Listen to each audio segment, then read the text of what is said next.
Today on Racing Legends podcast, I have the great Peter Lurie, Santa Anita, former HRTV, where I met Peter many years ago at Preakness. Peter, great to see you. Thanks for doing this. Oh man, it's my absolute pleasure for being here. How are you doing today? Hey, It's got to I'm be doing, afternoon. yeah, here, yeah, but it's just noon here. Just got my workout in and ready to talk some horse racing. Um, Nice. yeah. Uh, well, Peter, the last time we talked, as I was saying, you worked for HRTV. You guys had a great run there. There's a certain romance I have with HRTV because that was the first time the horse races were on TV, at least where I was. So I watched you guys every day. Millie, John White, my man Aaron Vercruzzi. I just felt like I watched the races with you guys. But before that, I know you were used to put together ownership groups and claim horses, so you were very much in the game. I know that you did some work for Indianapolis and Hoosier Downs after HRTV disbanded, and but you also have a Hollywood part to you. You do some voice over work, and just a busy guy. Peter, is that most of your hustles that you got going right now? Well, let's just give it the whole thing. I've been an actor, primarily doing commercial and voiceover work for probably the last, oh gosh, I'm going to date myself, 35 years. I got into broadcasting horse racing back in 2002. I'd never done it in my life, never had a desire to do it. And they found me and said, "We think you'd be great at it." And that's been a world for me for the last 22 years. Do you still do the acting and the voiceover stuff? Or are you Oh 100%? yeah, Okay. oh yeah. Yeah. Still, you got to hustle, man. Got to Yeah. hustle. I've always wondered all these years, has anyone ever gotten you confused with the great character actor Peter Lurie? Because when I first heard your name, I just thought that was so curious because I'm a big Hitchcock fan and he was always the guy, always up to no Well, good, causing trouble. well, I'm my name is Lurie, as you know. His is Lori, Lorr. I want to say IE, That's right. which would be Lori. What's happened over the years? Actually, a long time ago, I did a thing called the Turtle Prince. It was an animated movie, and they wanted me to play the Basil Rathbone character, the bad guy. Mhm. And it was they said, "What are you thinking?" And I'm saying, "I'm thinking like Peter Lurie." And they said, "Well, how would that sound?" Because not everybody does an authentic Peter Lurie. And I went into singing. He is very tough. I'm going to kill him. I know he's the prince, but I should be the king. And they loved it. I'm doing this thing. And the guy who comes in, he was a guy from New Jersey. I'm not making this up. He came in with some friends. He's in the booth. And I see him just talking and laughing hard. And while I'm working, and I stopped and I said, "Hey, guys, do I need to know? Is everything okay?"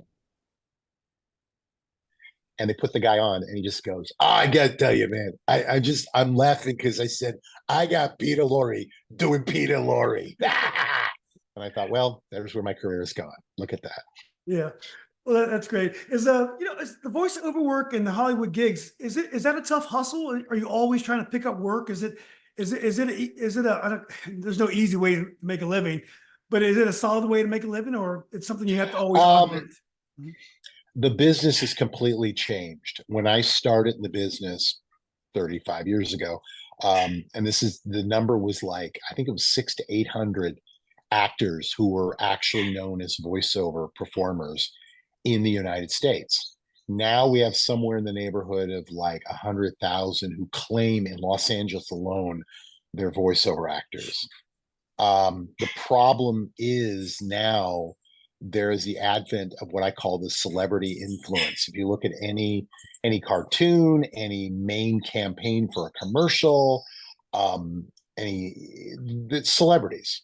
I think COVID kind of exasperated it because when people had nothing to do and couldn't do anything, that was an opportunity. So a lot of these voice celebrities were coming in and doing the work.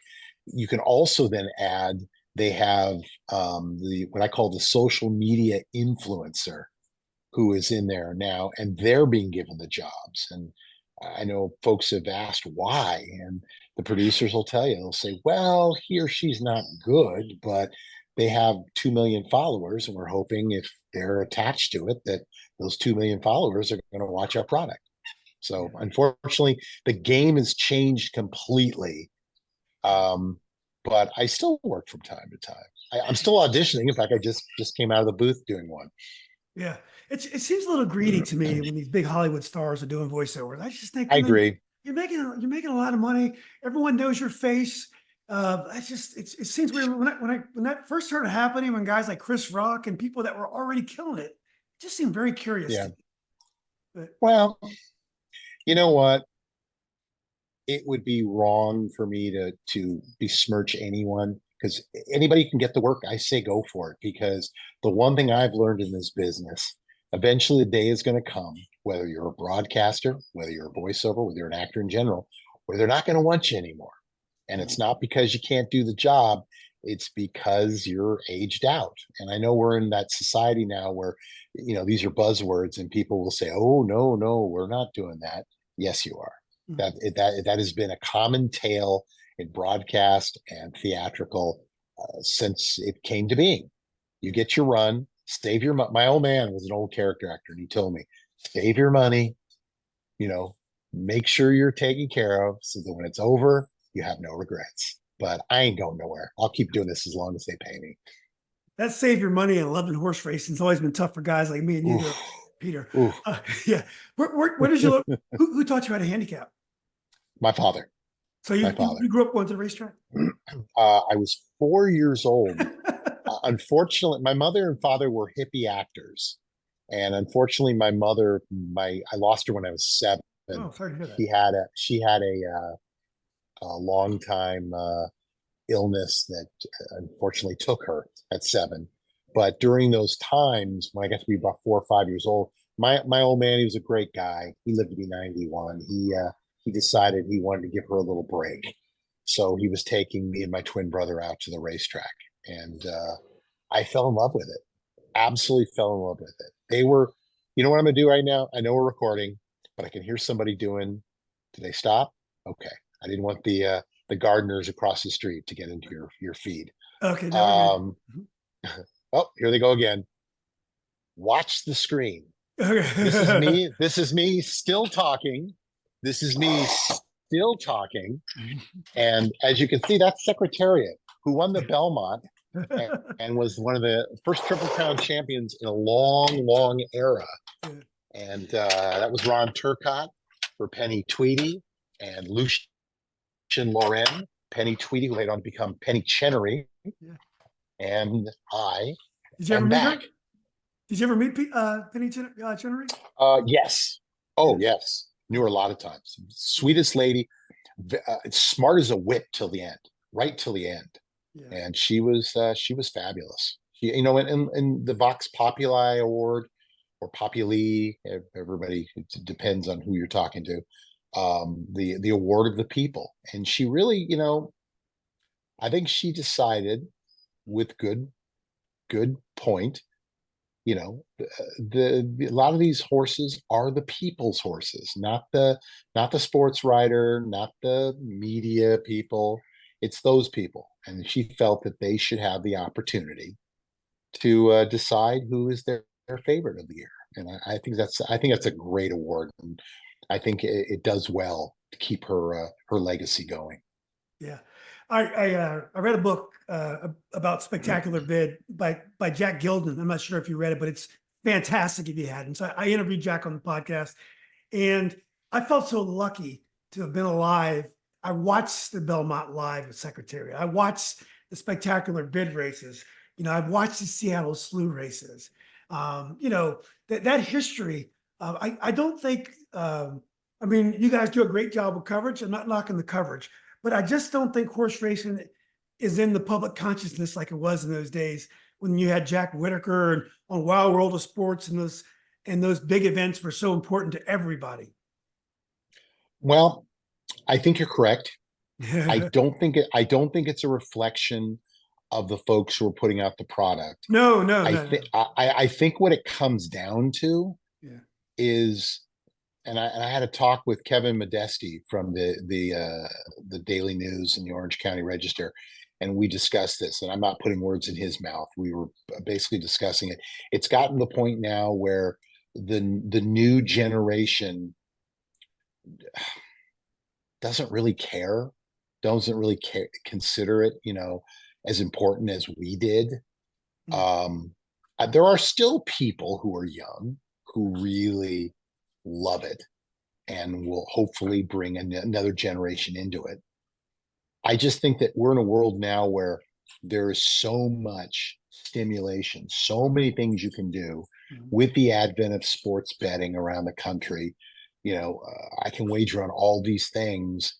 Now, all of a sudden, horse racing is not at the front. Um, it doesn't mean that there aren't people who still love it. They're magnificent animals. I take exception when some of the organizations out there want to get rid of it because they claim it's, torture, which it's not. These animals, they were bred, you know, hundreds and hundreds of years ago. This is what they did. They were out in the highlands, and they ran across a field, a pack of them. Some would take the lead, some would be in the middle, some would come from behind. They would change positions all the way. They would stop, everybody would eat, get some water, rest, and get up and go back the other way. That's what they did. Mm. And you and I both know, as an owner myself for over 25 years and a breeder, these animals, I'm sorry, I'll debate it till the end, they get treated better than a lot of people I know treat their kids. It's it's a simple fact, Yeah. you know. And Yeah. when I hear people say otherwise, I say, okay, well, that's great for clickbait. That's great to make yourself seem like you're very, very important in this world, but it's not the truth. Yeah. There are those bad apples in any industry, and you can't take one and say, now I know this is the whole thing. Got it. It's not the case. Is it tough when you're on air to talk about these issues? When horses break down, when the HISA issues come up, when PETA comes up. When you're on air, you have to be an ambassador for the sport, and you have to entertain us, and you have to provide us handicap and wisdom. But is it tough on air when these issues come up? Well, I think what it comes down to, and you're well aware of it, you're either on one side or the other. There are writers out there, there are social media people who try to find every time something happens, and that's how they get recognized, that's how they get their clicks, that's how they get their advertising, whatever. I've always been somebody who's being super positive. I'm not naive. I don't say, well, that didn't happen, because it did. But I also know, and if you talk to anybody who really knows anything in the industry, animals get hurt. It happens in the wild. In fact, I've talked to several veterinarians over the years and asked them, I said, stop me if I'm wrong. Vast majority of these, quote, injuries take place in the wild. They said, correct. The unfortunate thing, which people don't realize, and I don't want to get morbid, is when these animals get hurt in the wild, the pack leaves them. And then they're at the mercy of the animals who are saying, well, dinner's on. And sometimes it doesn't happen quick. So for me, when I hear the debates, and I'm not going to get into the politics, it's just we all know where it's at. I think you have to take that into consideration. I think the organizations have done a lot now. Some people are not happy about it, to change the rules and the regulations so that the people who were getting away with things aren't anymore. But if you look at, most of the big tracks, it doesn't happen anymore. Again, horses get hurt, things happen, but at the numbers of what they were, it's not even close. So I think people have to look and say, look at the positives. The industry has acknowledged we need to do better, and they are doing better. Yeah. But I just wish the folks who are entitled to their opinion, and they're doing it because, hey, they're trying to make a living too, and this is how they're making a living. I just wish they would give a fair shake to the other side. How about your relationship with personalities in the game that tend to get tied to these events? We don't, give any names, but you're interviewing people. You're talking about people and their horses, and oftentimes these are the folks that are taking some flack from outside the industry. Does that make things tough for you? It does and it doesn't, because for me, I got a job to do. I'm not going to quote unquote pretend somebody didn't do something. But I've always found, if they want to talk, we'll talk. If they don't, I'm not going to push it. There are some people, and I know who you're bringing up, and we'll leave it at that, who I think got a raw deal. I think there were certain jurisdictions who decided, here's our chance. And I think what it comes down to more than that is, you're dealing, like any area in the country, where every track, with few exceptions, has a couple of days a year that's their big year. That's their big day. That's where, the nation is looking at them, or vast majority of people. And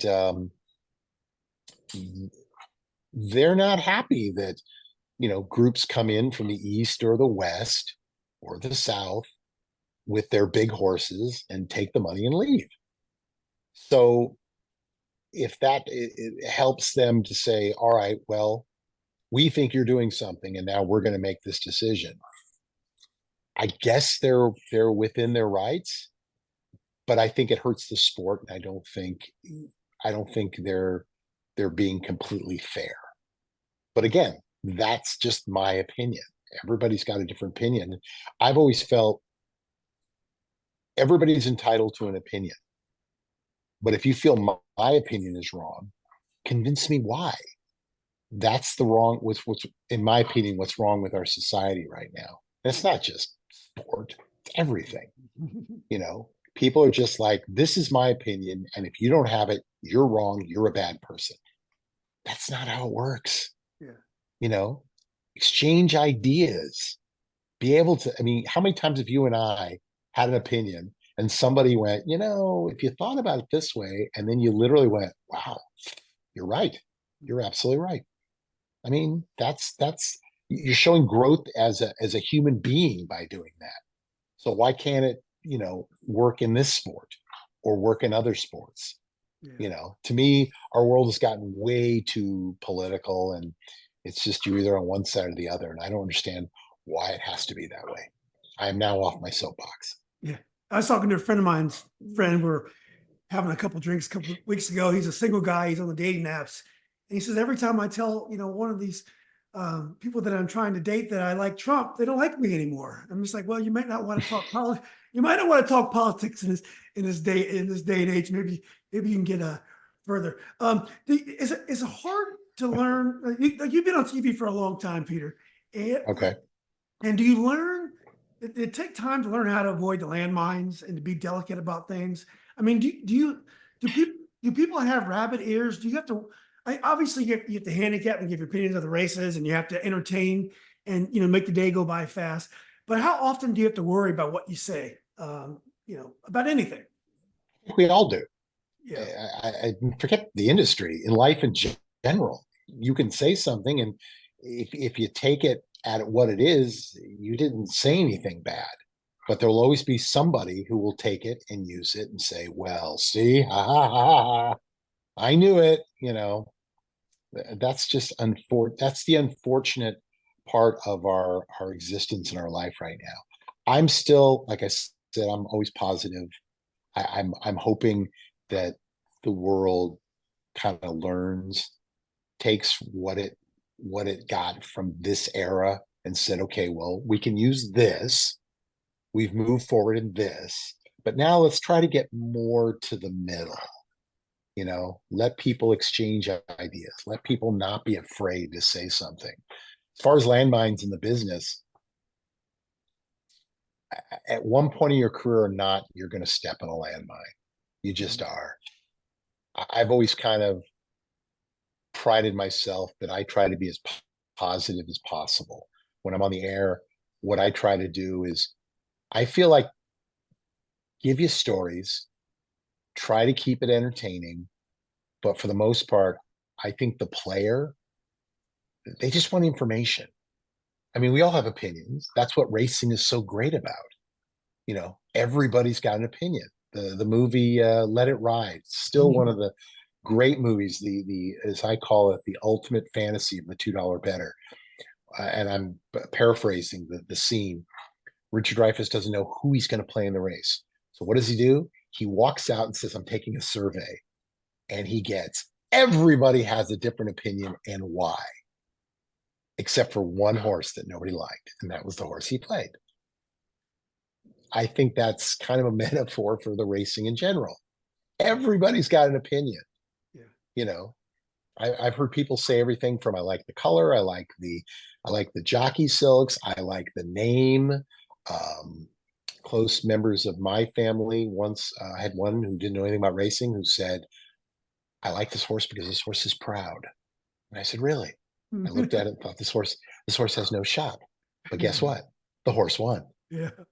So you know what? Whatever, to me, whatever makes you a lover of this sport, and it is a sport.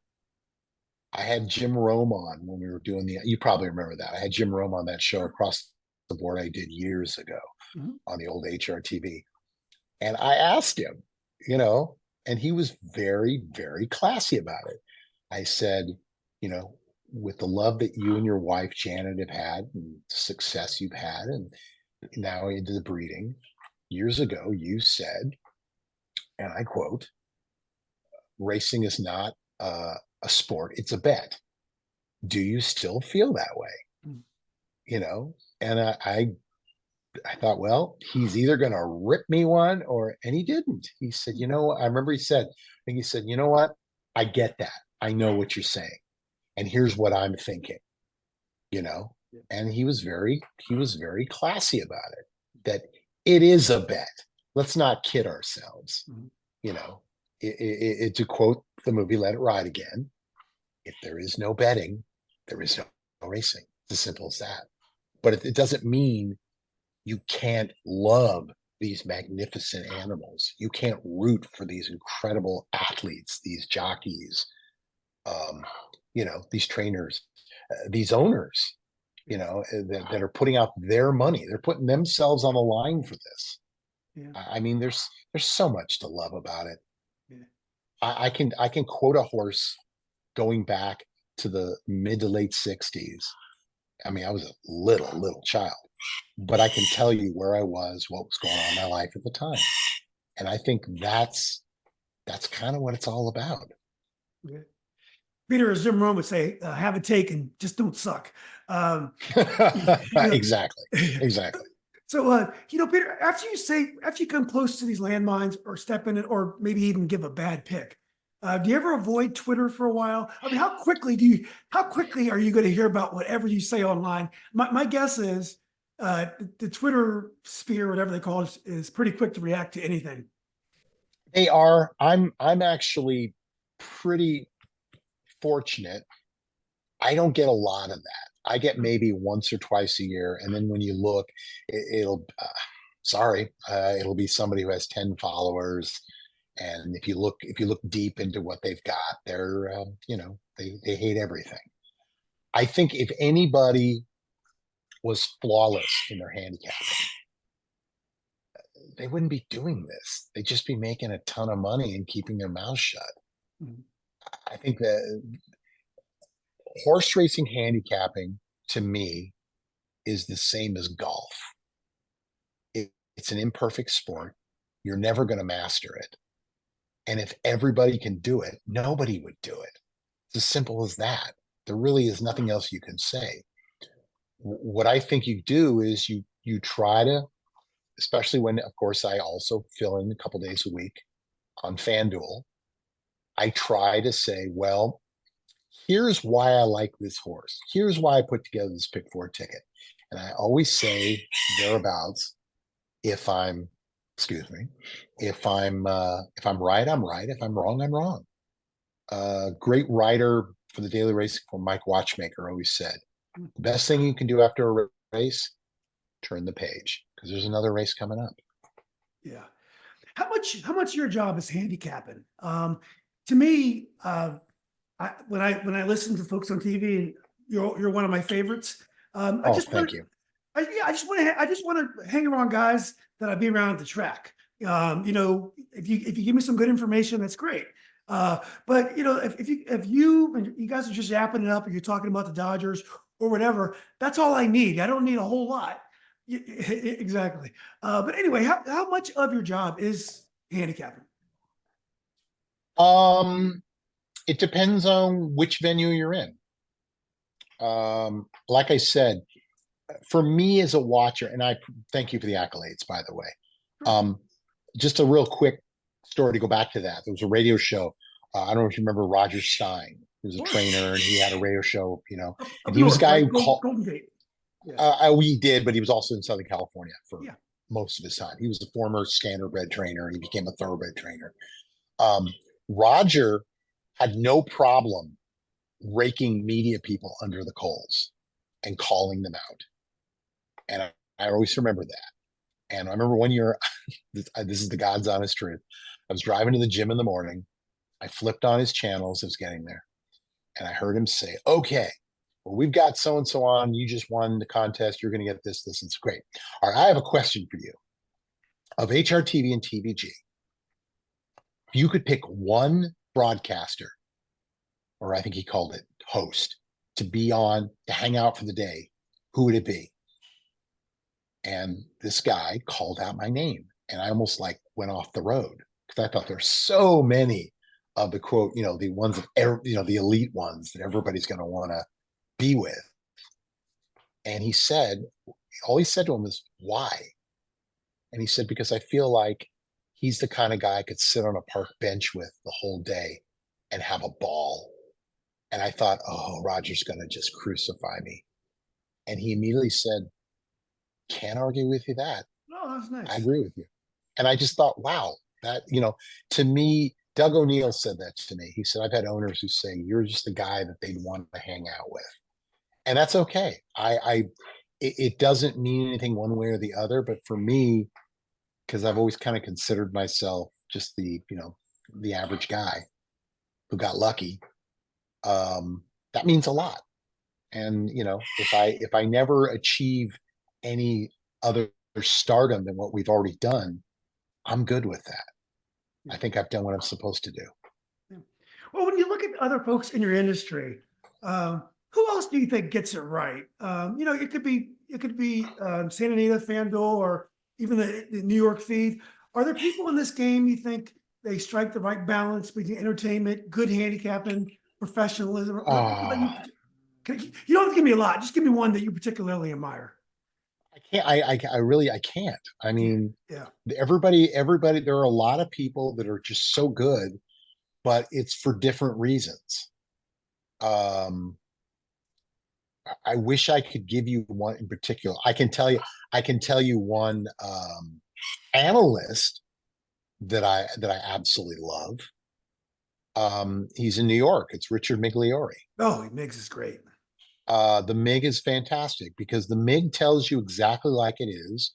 He doesn't, and it's not just our sport. There's sports all over the place that people, again, they're going for clickbait. They're going for, ooh, people are going to say, wow, that's a hot take. I just think he tells you what it was, what happened in the race.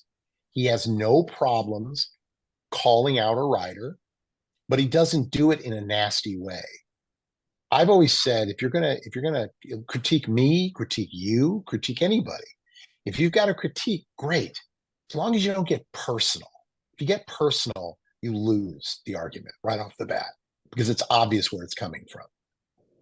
You're jealous, you're upset, you lost money one day on something, whatever. It doesn't matter. But so Mig's very good about that. He's also a guy that I have respected as a jockey, and I'm still, in my opinion, cooler heads. Come on, man, put this guy in the Hall of Fame. You know, did he win all of these Breeders' Cup races? Is he one of the top 5 all-time winning riders? No, but he won a few of them, and he was an absolute dominating force in New York for decades. I just think, and he came, and then what did he do? He came to Southern California. At his age, you don't see jockeys doing that. Veterans that, if you're an apprentice, you get that opportunity. You got to wait. You can take a swing. If you're a veteran, you get about a month. And if you can't break in, and I mean really break in, whether you go from east to west or west to east, you're done. Pack your bags. You're gone. It's not going to happen. He came out here, his wife Carmela, and his kids. He made a huge sacrifice for. He was out here. They were there. Great family, and he proved, yeah, he's elite wherever he goes. He won a Breeders' Cup race, which I was so happy for him, and I am selfish enough to admit he won a race for me as an owner over at Hollywood Park. And I was laughing because when it was coming up, the race, I said to my trainer, it was Gary Studi, and I said, "Hey, man, can we get Richard Migliore to ride?" And he basically went, well, I'd rather get one of the younger guys. And I said, "Hey, man, if this race is going to be on a Friday night at Hollywood Park, he's one of the few people that rode night racing on a regular basis." And he said, "You know what? You're right." And he put him on, and he put on a clinic riding this horse for victory. And I'm so happy I still have a Richard Migliore Winner's Circle photo with a horse that I owned. Great guy. Just absolutely great. Great guy. I met him at Preakness one time. We just talked to him for a while. Just the nicest guy. If they polled the bettors would put him into the Hall of Fame. There's no question. The bettors always love the Migs.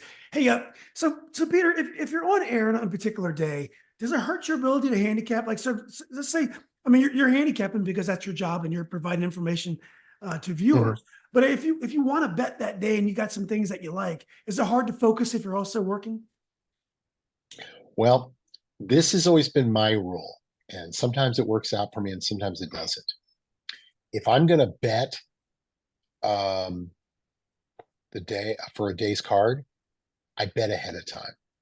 I just bet the card and I'll let the chips fly where they may, because I always feel like, and I can see it in broadcasters when they're making a bet and they lose and their demeanor changes and they get it's just the way it is. My feeling is I bet the card the way I'm going to bet it, and that's it. I don't second guess myself. Like I said, and there could be a day where I get absolutely trounced. Trounced. But I mean, that's just me. Other people can do it. I'd rather just be doing what I'm doing and being in the moment there. I don't want to be worrying about, oh, that's right, I got to get off the air quick because I got to get a bet in. For some people can do it and you'll never know that they actually were betting.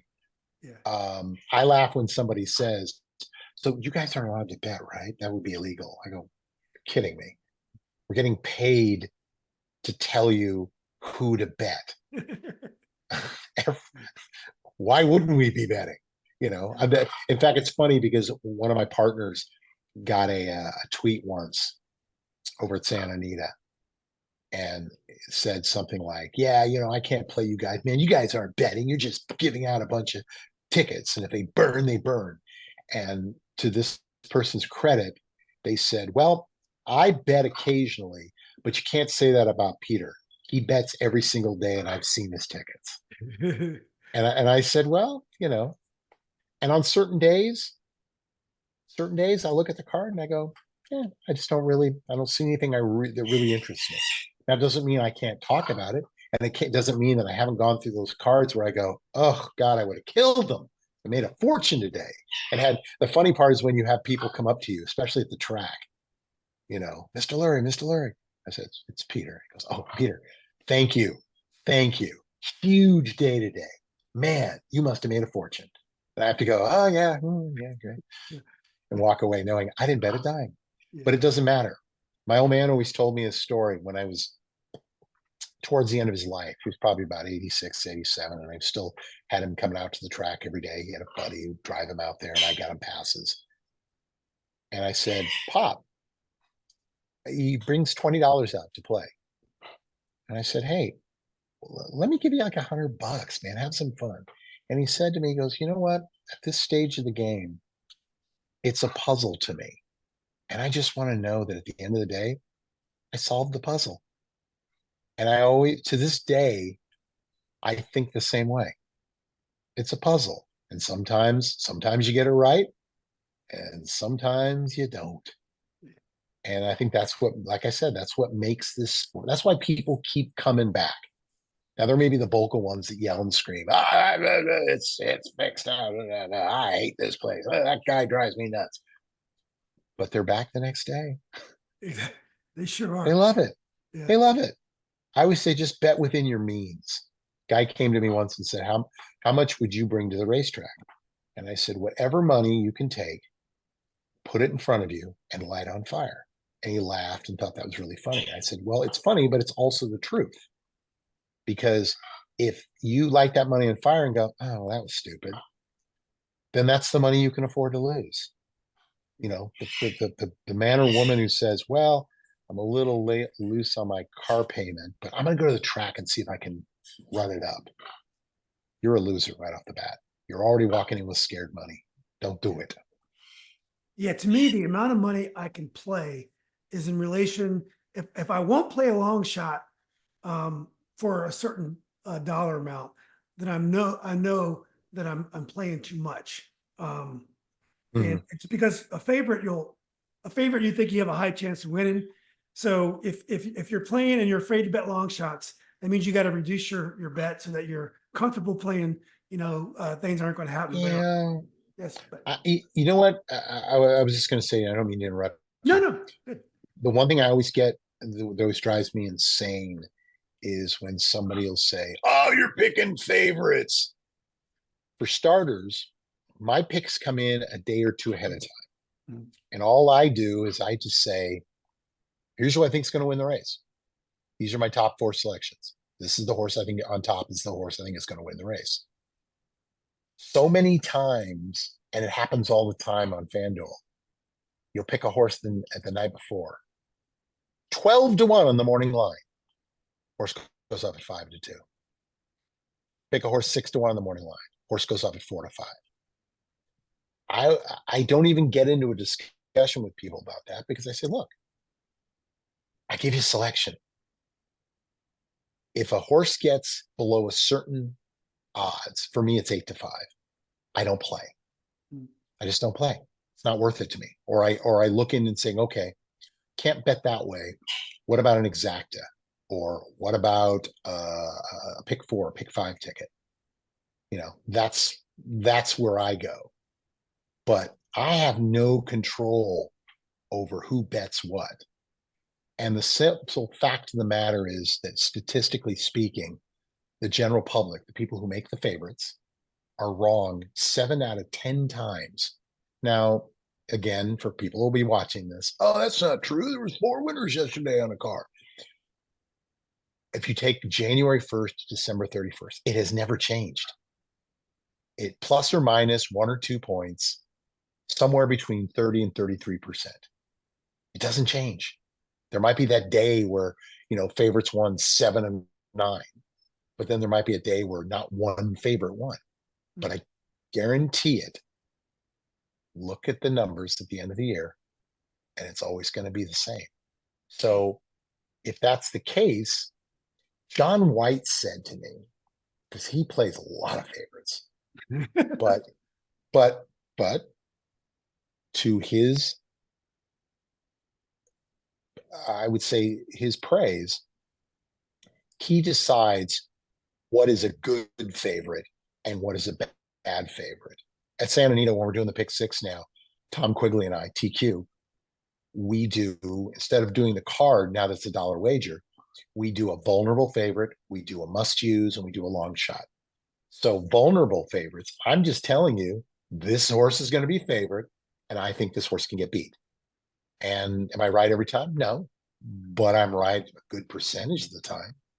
And I think that's kind of when you're betting favorites as opposed to me betting a long shot. When I hear the term, well, you know me, I try to beat the favorite. Well, we all try to beat the favorite. Right. I mean, that's can I say it? I'll say it. That's a stupid statement. Yeah. Nobody I know goes, well, I'm going to go out and try that favorite because the favorite's going to win. Yeah. It's not the case. You're trying to beat the favorite, but when you're working 12 months a year, 5 days a week, you just got to say, this is who I think is the winner. And then decide whether or not there's value in using that horse to win. I feel like in this day and age, I think the handicappers have gotten even sharper.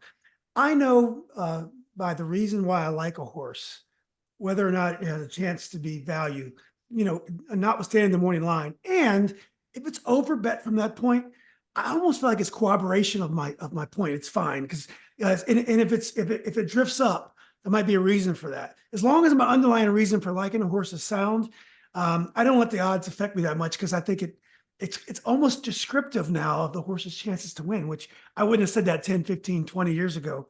For sure. Do you ever feel pressure? Like, you're on, you're handicapping a race and there's a pick 4, pick 6, there's a carryover. And you're talking to a bunch of bettors. Everyone has different profiles.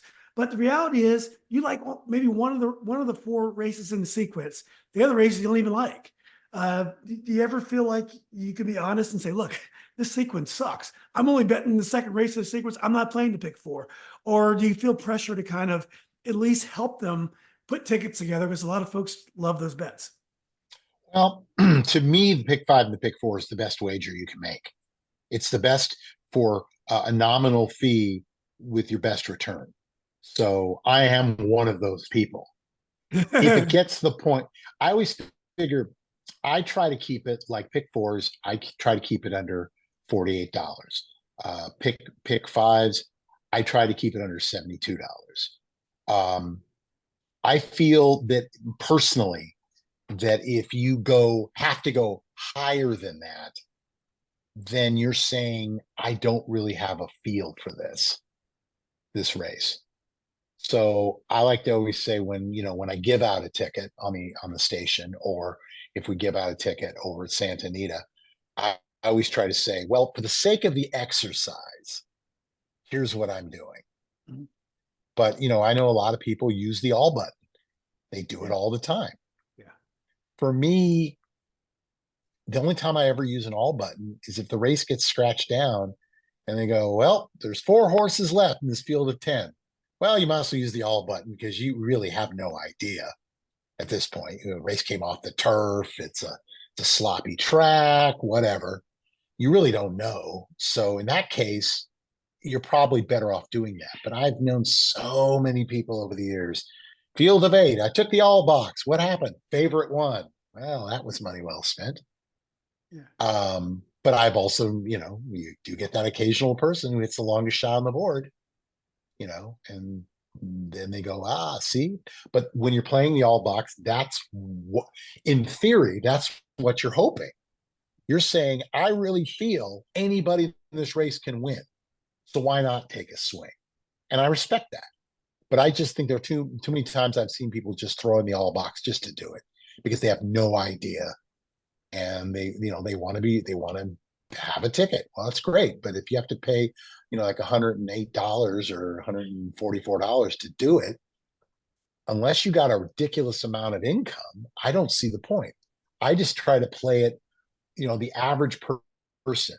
If you make them spend more than for a pick 4, more than $40, or for a pick 5, more than $54, you're if they get wrong in one race, they're done for the day.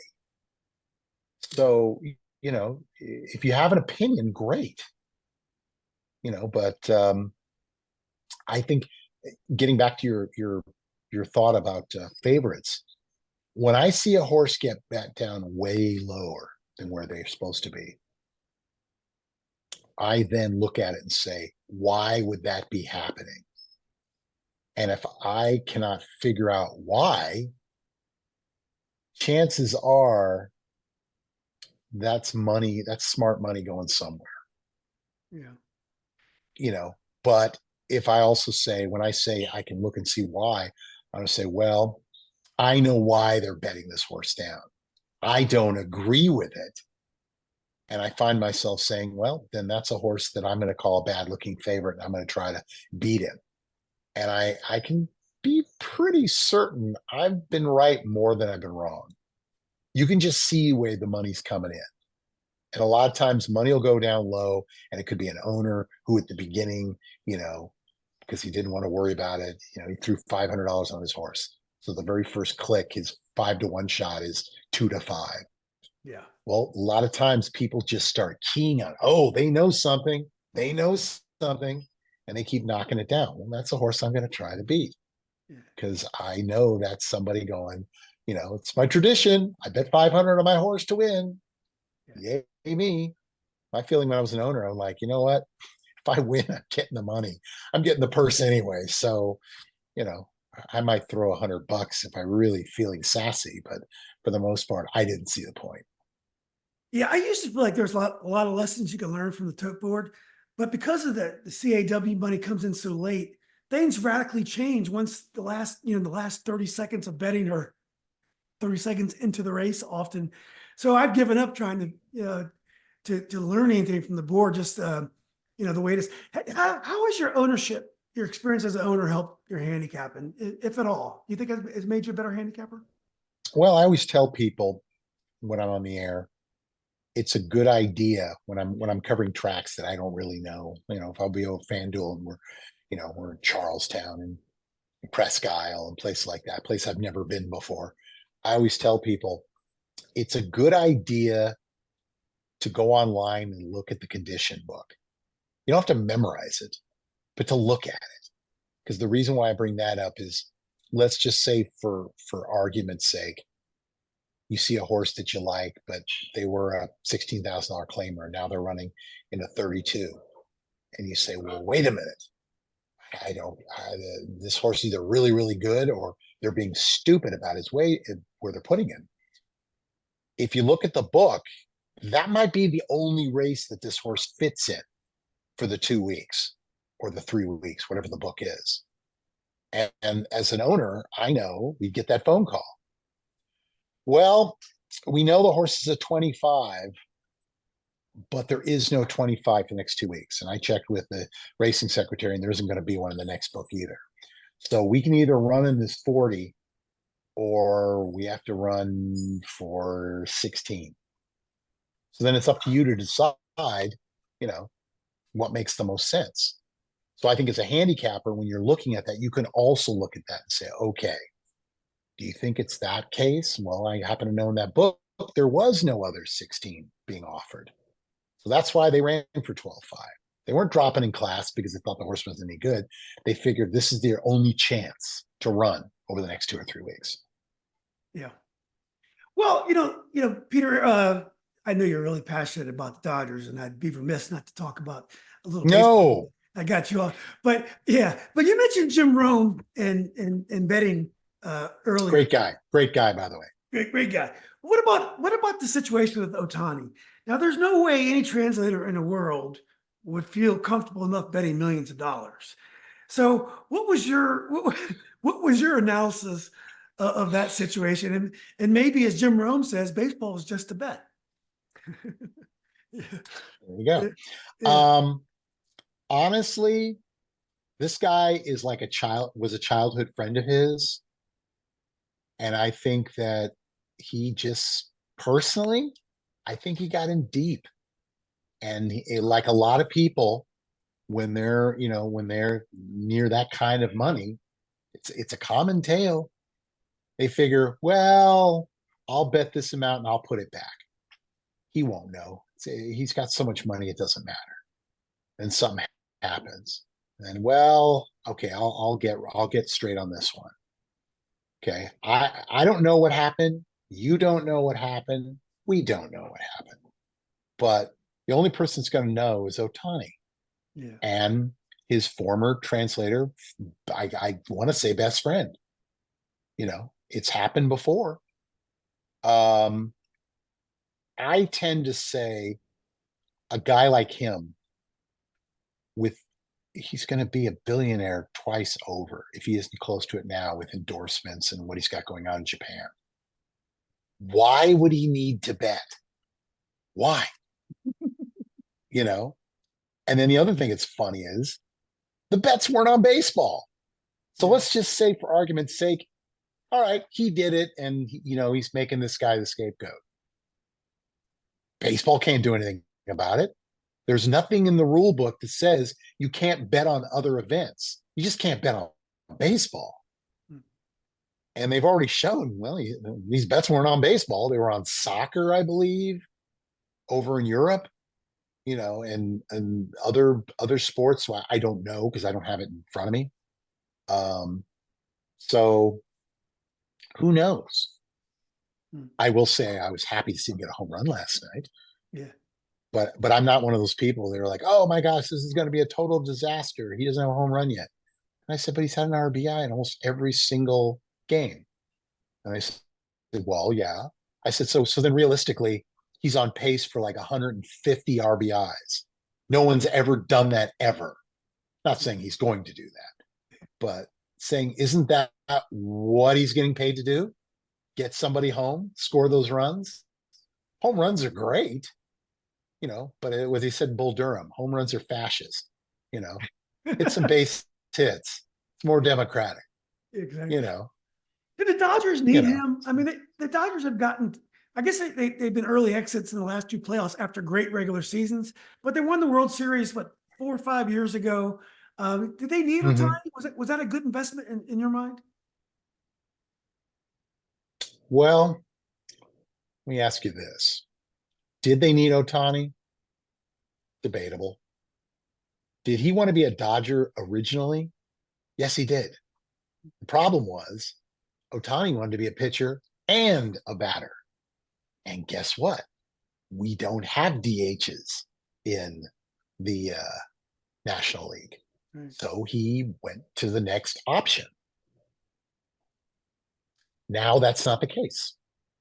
So he got to do what he wanted to do. The Dodgers have had a long standing relationship with Japanese baseball. Mm. It goes back to as far as I know, it goes back to like the late 40s. Dodgers would come, Japanese teams would come to Vero Beach, scrimmage. Um, Over the years, think of the guys over the years who've come, Asian ball players who've come over the years and done so well. Hideo Nomo, Chanho Park, names are escaping me right now, but they go on, it's long standing. I think it was a perfect fit. I'm not worried about Yamamoto, Yoshinobu. Um, I did appreciate the fact that when he got roped over in Korea, and I'm paraphrasing, he basically came out and said, I know what I did wrong. I will fix it. And then what does he do? He comes here and he blanks them. I'm not worried about him. Do I think the money? I believe this in general. I think ball players are getting just, I know it's whatever the market bears, but it's getting to the point where eventually I think that will be the downfall of baseball. Maybe 20 years, maybe 50 years, whatever. There comes a point where, but it's all sports, basketball, football. It's all of them, soccer, hockey. You get to a point where there's only so much money that you can pass on to the consumer. I for one, you don't see me at a game for the Rams, my team. You don't see me at a game for the Lakers, my team, the Kings, my team. Why? Because I can't afford it. To me, it's not worth the money. Now, if somebody's going, hey man, I got an extra ticket. You want to go? Sure, I'll drive. I'll buy the first round. I'm not totally going for free. But just to me, in principle, they have to lay out 200 or 300, or in the case of the Rams, it's like $400 or $500 to be on the third level. Mm. I choose to watch it at my favorite sports bar or at my television. Baseball's a little different because me and three buddies took over one of the guy's father's season tickets the year after they won in '88. We were young schlubs. It was $6 a ticket. And I've had the same seats now. Wow. Same thing. I get 20 games a year, go to the playoffs, have some fun. And I mean those $6 tickets are now costing $42.50 a piece. But it's still, it's still a bargain. Yeah. They're decent seats and it's a good time.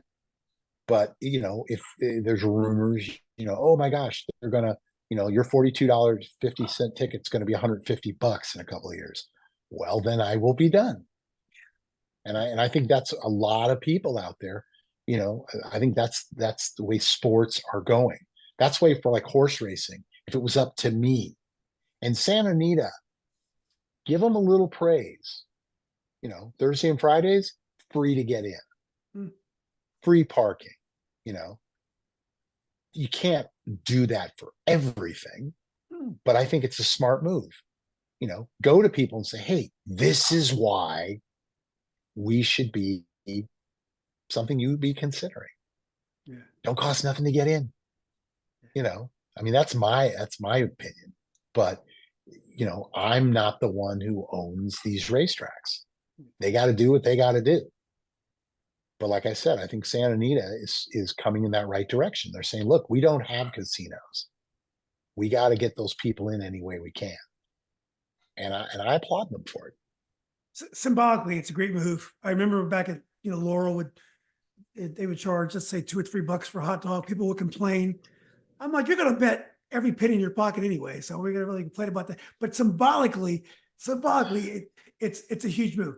One more Dodger question. Okay. Dave Roberts, is he going to Yes. be an historic figure? I know he's historic in that the first Japanese manager to win a World Series, only the second African American to win a World Series. He's mixed as of course. Of course.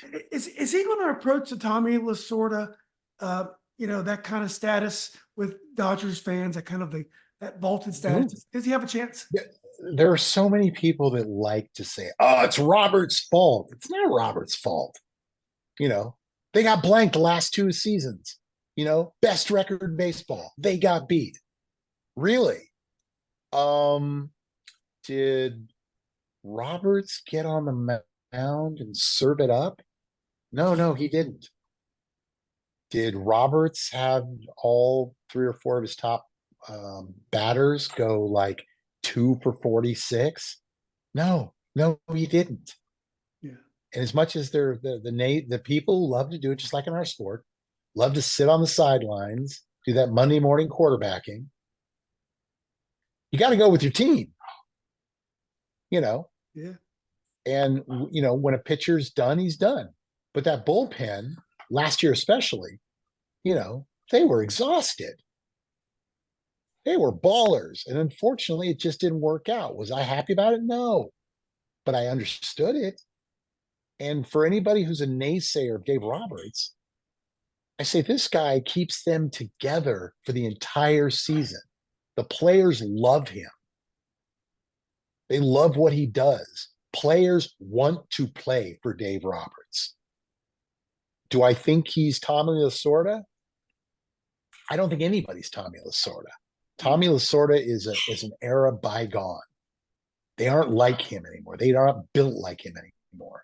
You couldn't get away with being the way he was.